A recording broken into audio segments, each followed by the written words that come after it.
J'y vais. Bonsoir. Oui, merci beaucoup.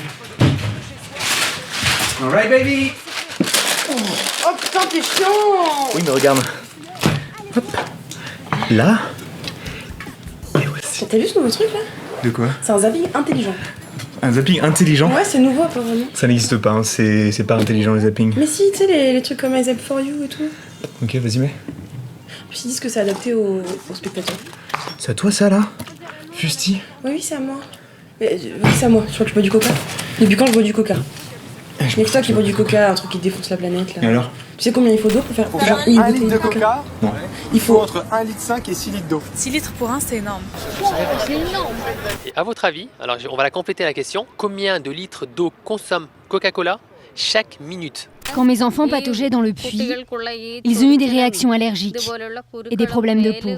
Nous nous sommes battus pour mettre fin à toutes ces souffrances. Coca-Cola a détruit notre mode de vie. C'est 600 000 litres, 600 000 litres d'eau à la minute.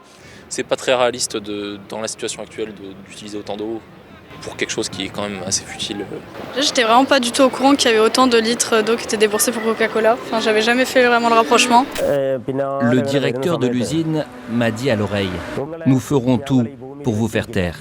Il y a le patron de Nestlé qui avait dit il y a quelques années que l'eau devait pas être publique, on ne devait pas l'avoir gratuitement. Donc on voit bien que pour eux, l'eau, un jour l'air ou d'autres choses vont devenir payants parce que justement eux ils veulent avoir un business et que la vie du citoyen ils s'en fichent tant que ça leur apporte de l'argent. Si nos hace falta. Es muchísima el agua lo que utiliza ahí la empresa Coca-Cola. Pour les jeunes avec eau qui a de la joie. Entonces ahí ya en el momento que salía un carro ya para revisarlo, como a ellos les tocaba revisar, le metieron por el lado de atrás del carro y enseguida le dispararon ahí.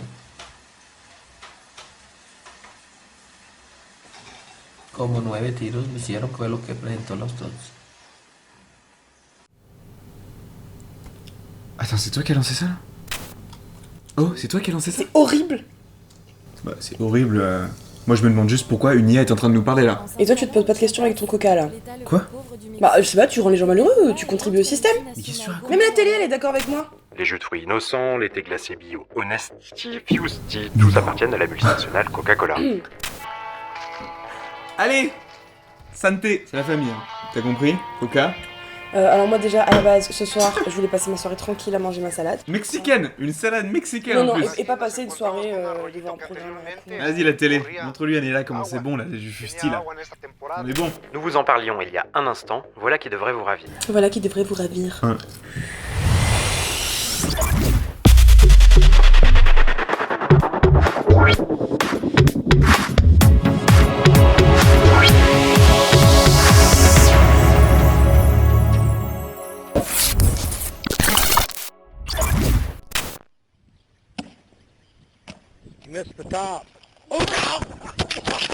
Est-ce que tu sais combien de bouteilles produit Coca-Cola chaque minute? Non, et à mon avis, même si je dis un chiffre, je serais sûrement en dessous de la réalité. C'est une centaine par minute. J'en ai aucune idée, mais je pense que c'est énorme. 6 000. Ouais, je sais pas, 5 000 aussi, je dirais. 5-6 000, ouais. 200 000 par minute. Aujourd'hui, je vais vous parler particulièrement du plastique, parce qu'on en retrouve pas seulement dans les pommettes des stars du Festival de Cannes, on en retrouve dans le ventre des animaux, hein, notamment les animaux marins. On parle même d'un continent plastique.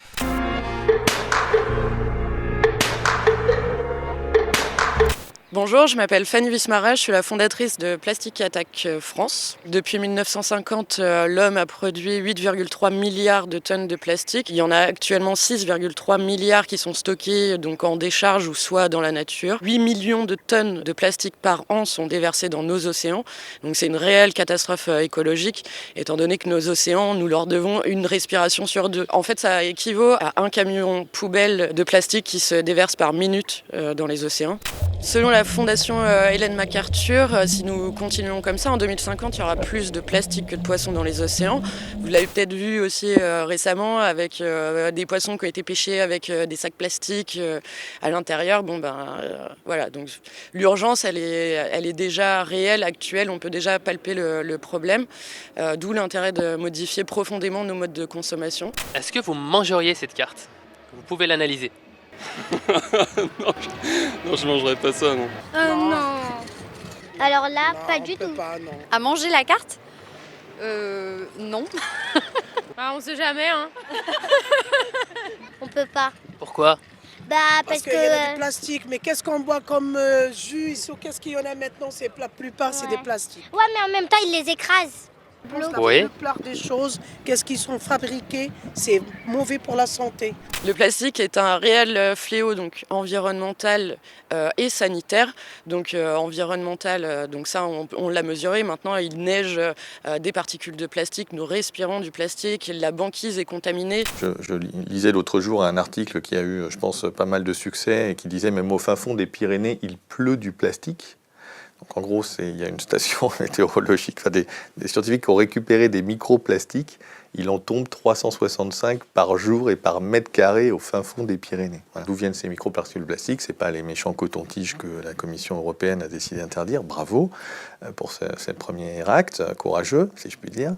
Et pourquoi je mangerais cette carte? D'après la dernière étude du WWF, nous ingérons par semaine l'équivalent d'une carte de crédit, ce qui correspond donc à 5 grammes par semaine. En fait, la source principale de contamination, c'est par les bouteilles plastiques elles-mêmes qui contiennent des microparticules de plastique. Donc voilà, d'où l'intérêt déjà d'avoir une gourde, de boire l'eau du robinet pour éviter cette source de contamination personnelle et qui est parfaitement évitable. Ah non, ça c'est une vraie découverte. Pourquoi? À ton avis, comment ça peut se faire? La pollution. La pollution? Ouais, pollution. Comme ça, je dirais que c'est dans les emballages, de ce qu'on peut manger au quotidien, quoi.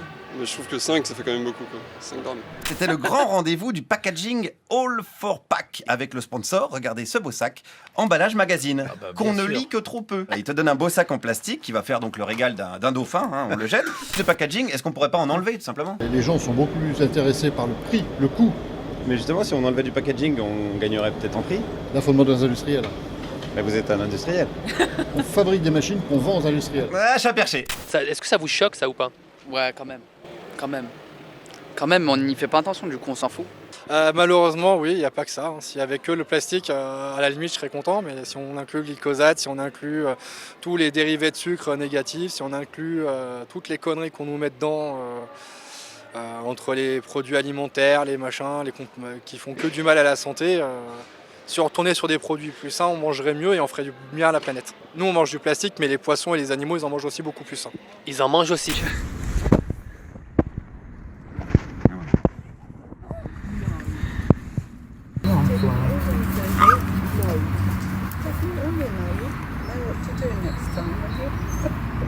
Il faut savoir que le plastique par an tue 1,5 milliard d'animaux, 1 milliard d'oiseaux marins qui sont tués et 100 000 mammifères marins.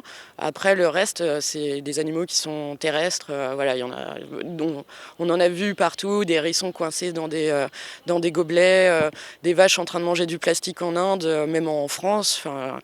Donc voilà, les victimes collatérales de notre addiction au plastique, c'est 1,5 milliard par an. Et vu qu'on est déjà en chute massive de biodiversité, si on pouvait au moins éviter ça, ce serait pas mal.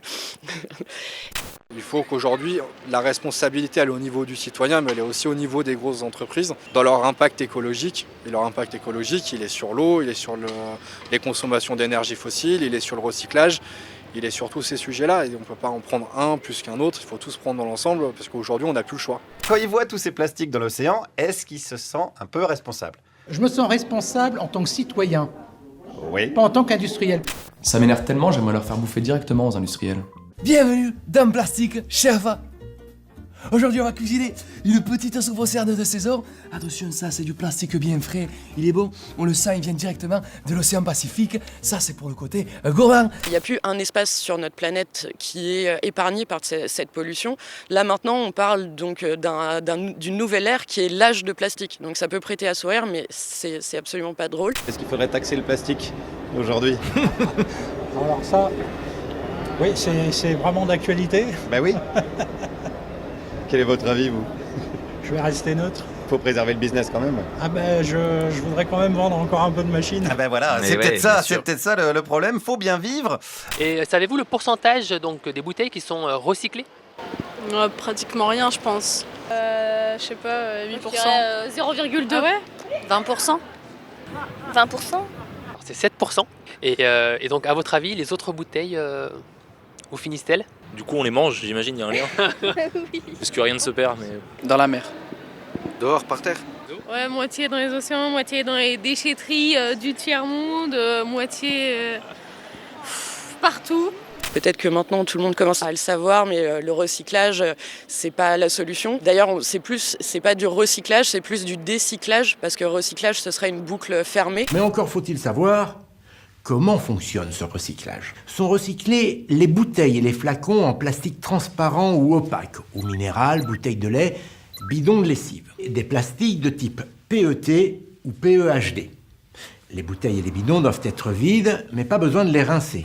À la fin, on obtient ce que l'on appelle des paillettes de plastique. Ce sont ces petites paillettes qui vont être réutilisées. Et les autres emballages plastiques, me direz-vous, comme les barquettes, les gobelets, les pots de yaourt ou encore les sacs en plastique. Eh bien, soit leur composition est trop complexe, soit ils sont trop légers pour pouvoir être recyclés. Le vrai recyclage serait donc sur le verre, puisqu'on peut recréer une bouteille de verre à l'identique en recyclant. Or, pour du plastique, on ne peut pas en fait le faire éternellement. En fait, à chaque opération de recyclage, on va ajouter de la matière nouvelle, parce qu'en fait, il y aura une dégradation sur le processus de recyclage. Donc, il faudra une nouvelle matière. Et du coup, au bout d'un moment, le processus va être biaisé. Et en fait, c'est pas éternel et on va le faire environ 2 à 3 fois. Et donc après, en fait, ces déchets-là vont se retrouver comme un déchet ultime et donc ils seront soit incinérés, soit stockés dans des décharges.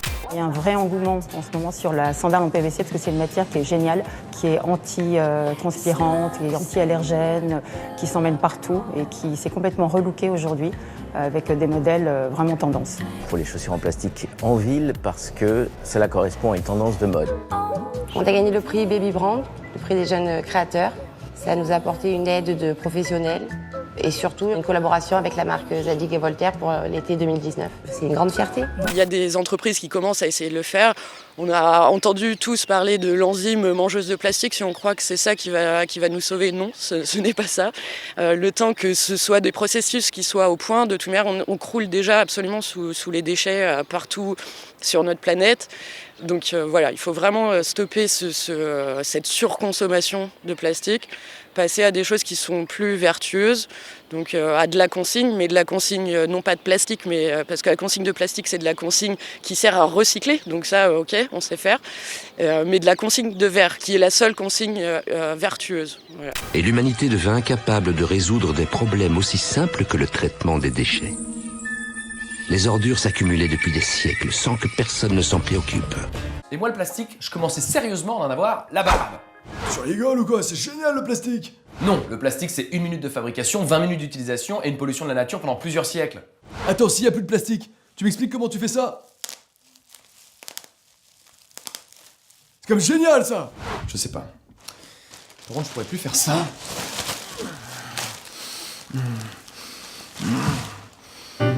J'aime la pub.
Allô patron?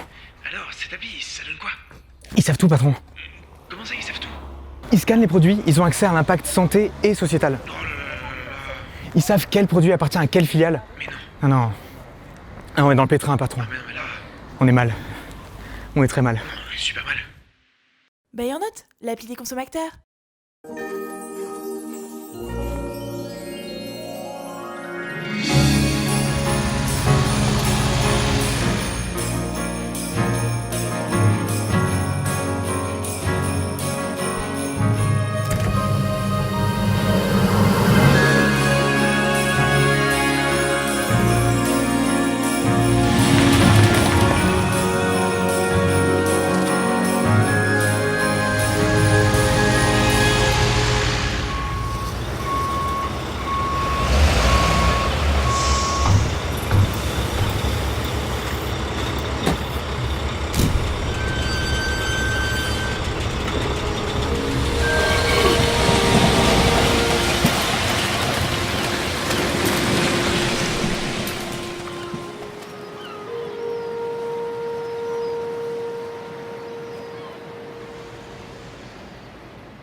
Et on est en train de plastifier absolument tout partout, dont nous-mêmes. Le plastique, c'est un perturbateur endocrinien. En fait, le plastique, par exemple, qui soit chauffé ou en présence de corps gras, donc des barquettes en plastique ou une bouteille d'huile en plastique, en fait, les produits, les solvants du plastique vont migrer dans l'alimentaire. Donc vraiment, c'est l'intérêt de fuir ce genre de contenant. Il y a 5 milliards de tonnes de plastique qui se baladent un peu partout dans le monde. Et il y a des endroits sur Terre où cette quantité de plastique est beaucoup plus importante que d'autres. C'est sur une île qui est de nos jours la plus polluée au monde. Et il s'agit de l'île Henderson, qui se trouve au beau milieu du Pacifique, et sur laquelle on a retrouvé pas moins de 17 tonnes de déchets plastiques. Tous ces déchets qui sont jetés dans la mer sont charriés par les courants, qui tantôt les font échouer sur les îles qu'il y a sur leur passage, tantôt les concentrent dans les gyres, des sortes en fait de gigantesques tourbillons au milieu de l'océan. Les plastiques se dégradent très lentement dans les gyres pour former alors d'immenses zones où flottent des milliards de particules de plastique. Et d'après vous, d'où provient tout ce plastique qui finit dans les océans? J'en ai aucune idée. Pas de problème. Eh bien, selon un rapport de la fondation Ellen MacArthur, 2% seulement viendraient de l'Europe et des États-Unis, 16% viendraient de l'Océanie, d'Afrique, du Canada et d'Amérique latine, et le reste, 82%, serait dû à l'Asie. Et non, on n'allait pas rejeter toute la faute sur la Chine, parce que la raison est en fait très simple. Jusqu'à très récemment, l'Europe lui vendait une grosse partie de ses déchets. Et il est donc tout à fait possible qu'une grosse partie du plastique jeté en mer en Asie vienne en fait d'Europe. Bon, en termes de volume, qu'est-ce que ça fait tous ces milliards de tonnes de déchets? Grosso modo, en faisant la moyenne de la masse volumique des principaux types de plastique, on a une densité moyenne de 1153 kg de plastique par mètre cube. Ah bah, ça c'est le même prix que l'iPhone 10. Oui, merci. Comme si ça suffisait pas, les industriels ont trouvé le moyen de nous foutre ces microbilles de plastique dans nos crèmes, nos shampoings, nos dentifrices. Ça s'accumule directement dans notre organisme en passant par la peau, et dans 15 ans, on a tous des gueules de Playmobil. Le plastique pose aussi un problème sanitaire que pour le moment on commence à mesurer, c'est que en fait le plastique crée des nouveaux écosystèmes, et donc il y a des bactéries qui viennent se poser sur le plastique. Là on connaît donc les vortex plastiques, qui sont les soupes de plastique qui sont amassées, donc les gyres de plastique, c'est des amas de plastique flottants, et en fait tout ça c'est colonisé par plein de bactéries et potentiellement super dangereuses, dont là on a trouvé de la bactérie de choléra. Donc ça veut dire que cette bactérie peut voyager au gré des courants. Gaz de schiste, nucléaire, soda ou taxi, ces dossiers ont tous un point commun, les lobbies. C'est symptomatique de la présence des lobbies dans les cercles du pouvoir. Je pensais avoir tout vu, ou presque, des agissements des lobbies. J'ai été menacée. Aujourd'hui, je vais vous parler du lobby du sucre, ou comment tout un arsenal de gens super motivés peut arriver à vous faire boire cette innocente bouteille de soda.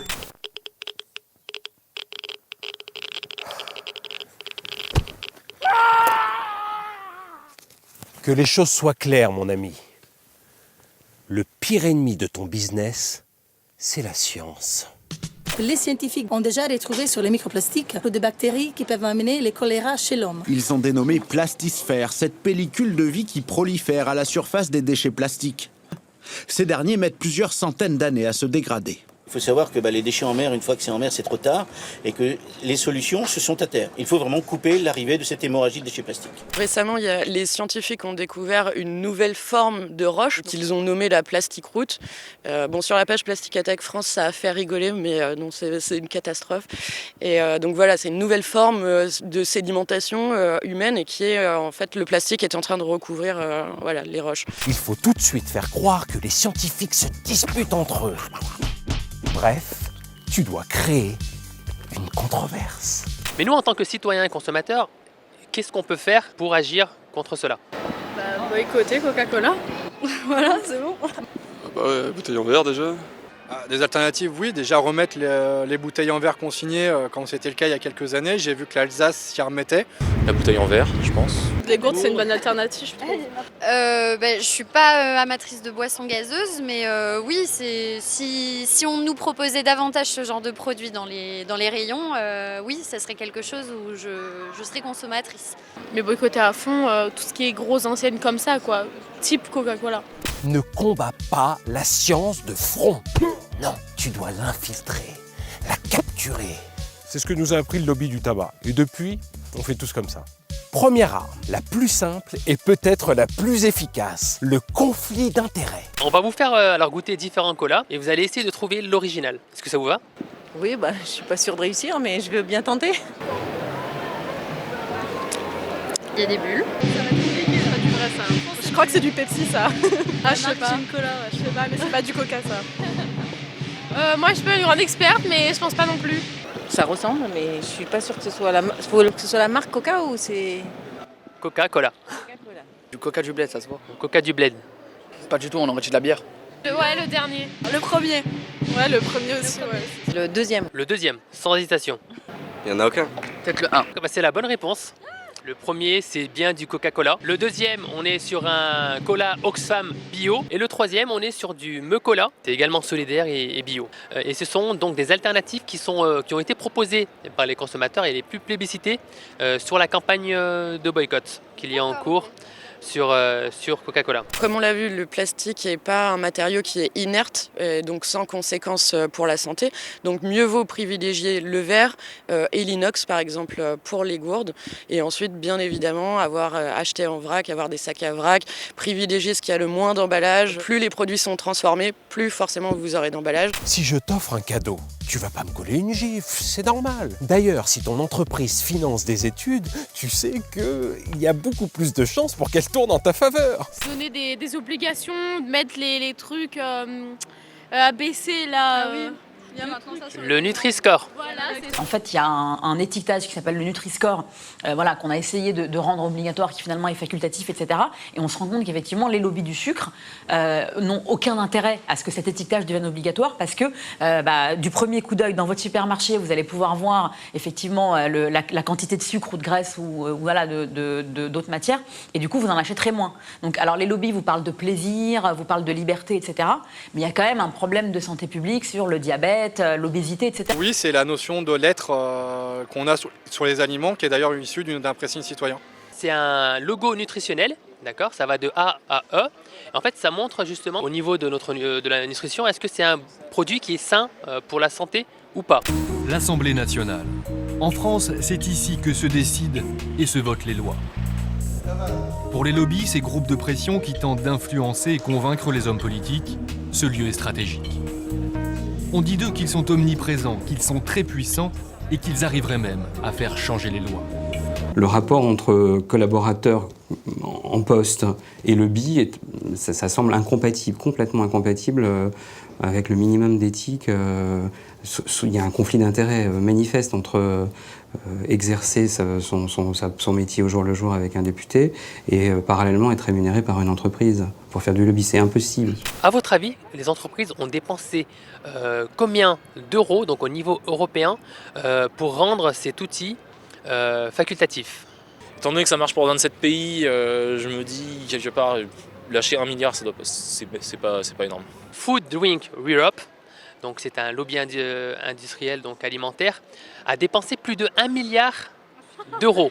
Est-ce que, très simple, un consommateur mieux informé, c'est un business moins florissant pour les industriels? Ça dépend parce que pour l'huile de palme dans le Nutella, tout le monde le sait, tout le monde continue à en manger. Ça veut surtout dire qu'on se transforme en consommateur, puisqu'on est acteur de notre consommation, puisqu'on est enfin informé de ce qu'on mange et de comment on le mange. La Fondation pour la recherche sur le sucre, un lobby américain, décide alors de payer 3 nutritionnistes d'Harvard, l'équivalent de 40 000 € actuels. Ils doivent réaliser une analyse d'études déjà publiées sur le rôle du sucre dans les maladies cardiovasculaires. Sauf que le résultat est déjà convenu d'avance. Joe Batty Gore a d'abord travaillé pour le très sérieux Institut national du cancer. Puis il a été le consultant le plus dévoué de l'industrie du tabac. Il dirige aujourd'hui une revue scientifique créée par le Conseil américain de la chimie, Coca-Cola, Monsanto, Dow. À votre avis, une canette de Coca-Cola, c'est équivalent à combien de sucre? Pas moi, une quinzaine de sucres. Je crois qu'il y en avait 10, un truc comme ça. Je crois que c'était ça. Ouais, je dirais 7 ou 8, je crois.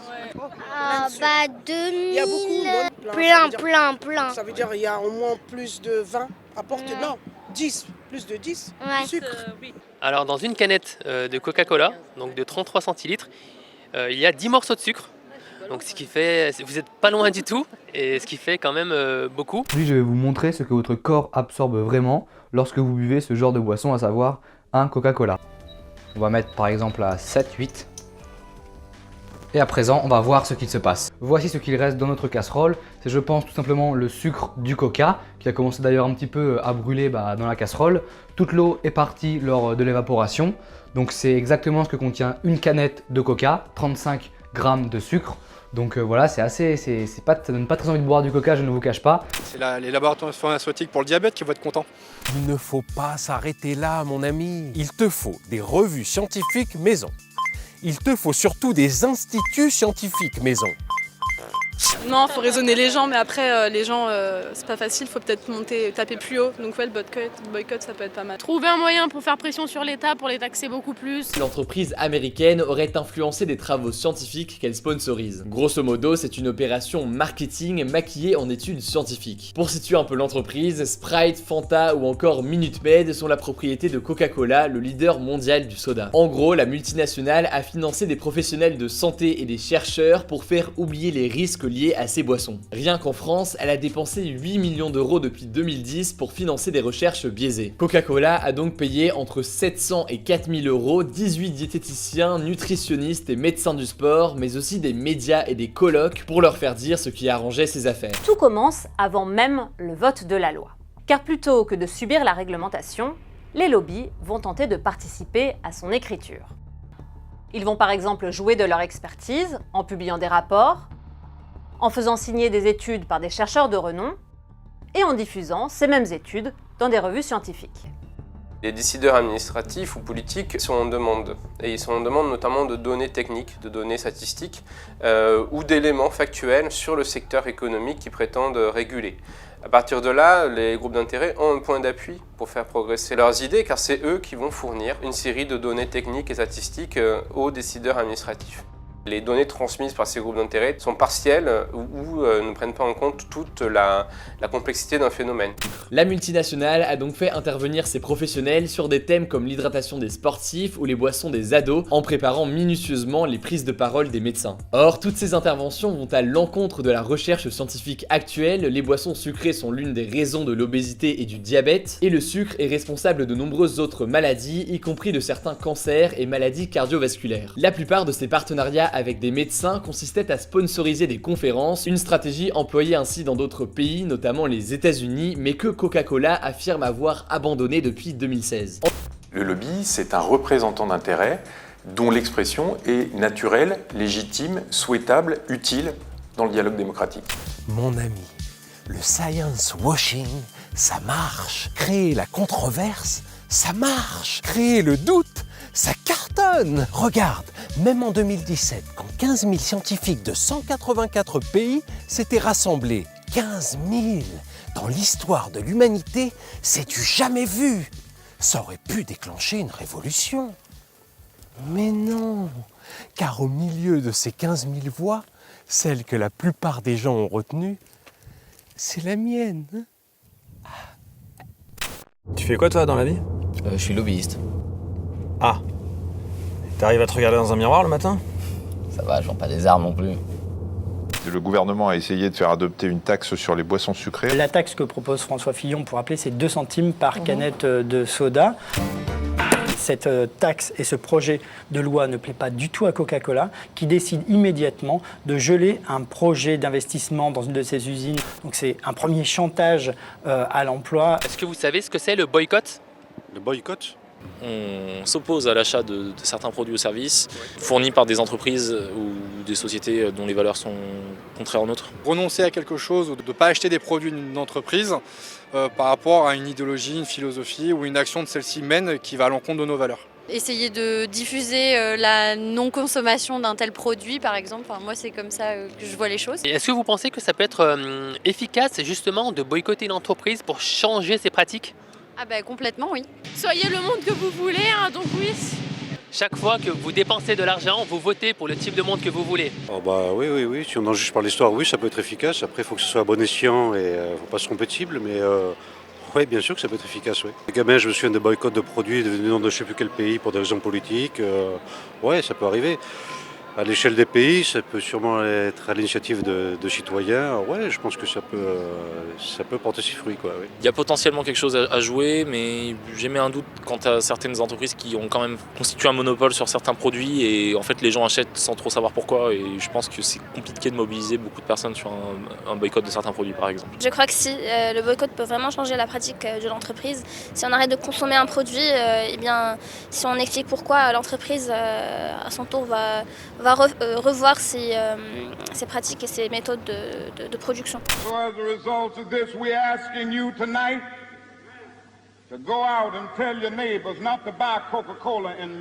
Je suis Nicolas, l'un des 2 cofondateurs d'Imago, la plateforme vidéo gratuite de la transition.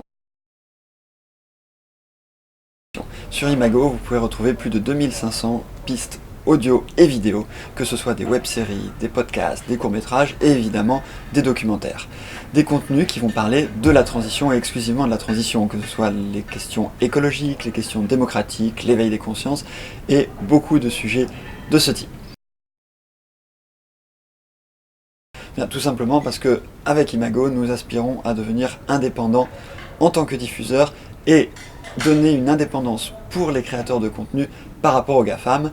Et je pense que c'est ce qui a aussi beaucoup plu à l'équipe de Bayernot. À votre avis, quels produits appartiennent à l'entreprise Coca-Cola Company? Mais il y a beaucoup de produits différents. À peu près tous ici, après j'ai quelques doutes sur Innocent, je sais pas. Coca-Cola c'est ici, les autres je sais pas quoi. Tout sauf Innocent peut-être. Toutes ces marques appartiennent à l'entreprise Coca-Cola Company. Je sais pas, c'est dans l'air du temps quoi. On est niqué, voilà, c'est tout. Ça cassez-vous, la rue, je sais plus, Boc de Rebeu, Coca Bafré, Chacal.